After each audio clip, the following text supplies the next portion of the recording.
നമസ്കാരം.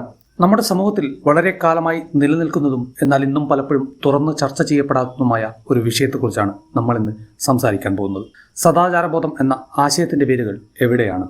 നമ്മുടെ ചിന്തകളെയും ബന്ധങ്ങളെയും സമൂഹത്തിന്റെ ഘടനയും വരെ ആഴത്തിൽ സ്വാധീനിക്കുന്ന ഈ ആശയത്തെ നമ്മൾ എങ്ങനെയാണ് സമീപിക്കേണ്ടത്? ഇതിൻ്റെയൊക്കെ ഒപ്പം തന്നെ ലൈംഗിക വിദ്യാഭ്യാസം, ലിംഗസമത്വം, മതത്തിന്റെ സ്വാധീനം, വിദ്യാഭ്യാസവും വിവേകവും തമ്മിലുള്ള അന്തരം തുടങ്ങിയ വളരെ പ്രധാനപ്പെട്ട വിഷയങ്ങളെക്കുറിച്ച് നമുക്കിന്ന് ആഴത്തിൽ സംസാരിക്കാം. സ്വാഗതം എല്ലാവർക്കും മൈൽ സ്റ്റോണിന്റെ മനോഹരമായ മറ്റൊരു വീഡിയോയിലേക്ക്. ചാനൽ സബ്സ്ക്രൈബ് ചെയ്യാൻ മറക്കാതിരിക്കുക. അഭിപ്രായങ്ങളും വിമർശനങ്ങളും കമന്റ് ബോക്സിൽ പങ്കുവെക്കുക. വീഡിയോ ഇഷ്ടപ്പെടുന്നുവെങ്കിൽ ലൈക്ക് ചെയ്യാനും ഷെയർ ചെയ്യാനും ഓർമ്മിക്കുക. സദാചാരബോധം എന്നത് ഒരു സമൂഹത്തിന്റെ ശരിയും തെറ്റും എന്താണ് എന്ന് തീരുമാനിക്കുന്ന ഒരു കൂട്ടം ധാർമ്മിക നിയമങ്ങളാണ്. വ്യക്തികളുടെ പെരുമാറ്റം, ബന്ധങ്ങൾ, വസ്ത്രധാരണം, സംസാരം എന്നിവയെല്ലാം ഇത് സ്വാധീനിക്കുന്നു. എന്നാൽ ഈ നിയമങ്ങൾ കാലാതീതമായ ഒന്നല്ല. ഒരു സമൂഹത്തിൽ ശരിയായത് മറ്റൊരു സമൂഹത്തിൽ തെറ്റായി കണക്കാക്കാം. ഇന്നലത്തെ നിയമങ്ങൾ ഇന്നത്തെ നിയമങ്ങളായിരിക്കില്ല. നദിയുടെ ഒഴുക്ക് പോലെയാണ് സദാചാരബോധം. ഇത് ഒഴുകിക്കൊണ്ടേയിരിക്കുന്നു, പലപ്പോഴും പുതിയ വഴികൾ തേടി. സദാചാരബോധം മതങ്ങളുമായി വളരെ ആഴത്തിൽ ബന്ധപ്പെട്ട് കിടക്കുന്നതായി നമുക്ക് കാണാം. എല്ലാ മതങ്ങൾക്കും അവരുടേതായ ധാർമ്മിക നിയമങ്ങളും ശരി തെറ്റുകളുമുണ്ട്. ഈ നിയമങ്ങൾ മതഗ്രന്ഥങ്ങളിലും ആചാരങ്ങളിലും അധിഷ്ഠിതമാണ്. ഒരു വ്യക്തിയുടെ ജീവിതം എങ്ങനെയായിരിക്കണം, അവർ എങ്ങനെ പെരുമാറണം, ലൈംഗികതയെ എങ്ങനെ കാണണം, വസ്ത്രധാരണം എങ്ങനെയായിരിക്കണം തുടങ്ങിയ കാര്യങ്ങൾ മതങ്ങൾ നിർദ്ദേശിക്കുന്നു. ഇവിടെയാണ് ഒരു പ്രധാന ചോദ്യം ഉയരുന്നത്. മതങ്ങളെ ജീവവായുവായി സ്വീകരിച്ച ഇടങ്ങളിലെ മനുഷ്യർ ഇത്രയധികം സദാചാരബോധം പേറുന്നത് എന്തുകൊണ്ടാണ്? ഇതിൻ്റെ ഉത്തരം വളരെ ലളിതമാണ്. അവർക്ക് ചെറുപ്പം മുതൽ ലഭിക്കുന്ന വിദ്യാഭ്യാസവും സാമൂഹിക ചുറ്റുപാടുകളും അവരെ അങ്ങനെയാക്കി മാറ്റുന്നു. മതപരമായ നിയമങ്ങളെ ചോദ്യം ചെയ്യാൻ അവർക്ക് സാധിക്കുന്നില്ല. കാരണം അവർക്ക് ലഭിക്കുന്ന സന്ദേശം വളരെ വ്യക്തമാണ്. ഈ നിയമങ്ങൾ ദൈവത്തിൽ നിന്നുള്ളതാണ്, അതുകൊണ്ട് അവ ചോദ്യം ചെയ്യാൻ പാടില്ലാത്തതാണ്. ഈ വിശ്വാസം സദാചാരബോധത്തെ ഒരു സുരക്ഷിത കവചമായി കാണാൻ അവരെ പ്രേരിപ്പിക്കുന്നു. ഇത് ശരിയുടെയും തെറ്റിൻ്റെയും കാര്യത്തിൽ ഒരു വ്യക്തമായ മാർഗരേഖ അവർക്ക് നൽകുന്നു. ലൈംഗിക വിദ്യാഭ്യാസമില്ലാത്തതിൻ്റെ ദുരിതങ്ങൾ. നമ്മുടെ സമൂഹം ലൈംഗികതയെ നേരിടുന്ന രീതിയുമായി സദാചാരബോധത്തിന് വലിയ ബന്ധമുണ്ട്. ഇന്ത്യയിൽ ലൈംഗിക വിദ്യാഭ്യാസം ലഭിക്കാത്ത ഒരു സമൂഹമാണുള്ളത്. സ്കൂളുകളിൽ നിന്ന് ഇത്തരം വിദ്യാഭ്യാസം ലഭിക്കാത്തത് കൊണ്ട് കുട്ടികൾ പലപ്പോഴും ലൈംഗികതയെക്കുറിച്ച് തെറ്റായ വിവരങ്ങളാണ് നേടുന്നത്. ഈ അറിവില്ലായ്മ പലപ്പോഴും ലൈംഗികതയെ ഒരു പാപമായി കാണാനും അതിനെക്കുറിച്ച് സംസാരിക്കുന്നത് മോശമായി കരുതാനും കാരണമാകുന്നു. സദാചാരബോധം ലൈംഗികതയെ ഒരു സ്വകാര്യ വിഷയമായി ഒതുക്കി നിർത്തുന്നു. ഇത് ലൈംഗിക അതിക്രമങ്ങൾക്കെതിരെ പ്രതികരിക്കുന്നതിനും ലൈംഗിക ആരോഗ്യത്തെക്കുറിച്ച് സംസാരിക്കുന്നതിനും തടസ്സമുണ്ടാക്കുന്നുണ്ട്. ലൈംഗികതയെക്കുറിച്ചുള്ള തുറന്ന സംഭാഷണങ്ങൾ സദാചാരബോധത്തെ മറികടക്കാൻ സഹായിക്കും. ലൈംഗിക വിദ്യാഭ്യാസത്തിന്റെ അഭാവം ചെറുപ്പക്കാരെ അനാവശ്യമായ ലൈംഗിക ബന്ധങ്ങളിലേക്കും ലൈംഗിക രോഗങ്ങളിലേക്കും ഗർഭധാരണത്തിലേക്കും നയിക്കുന്നു.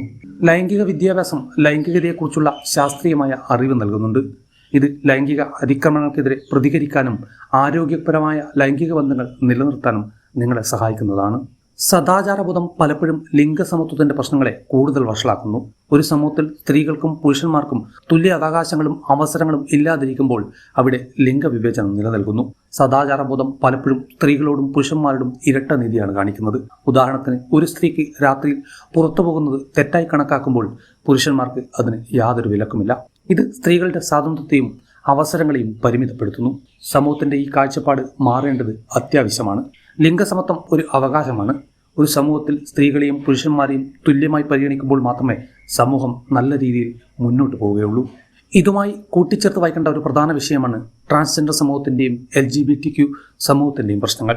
സദാചാരബോധം പലപ്പോഴും സ്ത്രീയും പുരുഷനും എന്ന രണ്ട് ലിംഗങ്ങൾ മാത്രമേ അംഗീകരിക്കുന്നുള്ളൂ. ഇതിന് പുറത്തു നിന്നുള്ള ലിംഗസ്വത്വങ്ങളെയും ലൈംഗികതകളെയും തെറ്റായി കാണുന്നു. ഇത് LGBTQ സമൂഹത്തിന് നേരെ സമൂഹത്തിന്റെ വിവേചനവും ആക്രമണങ്ങളും ഒറ്റപ്പെടുത്തലുകളും ഉണ്ടാക്കുന്നു.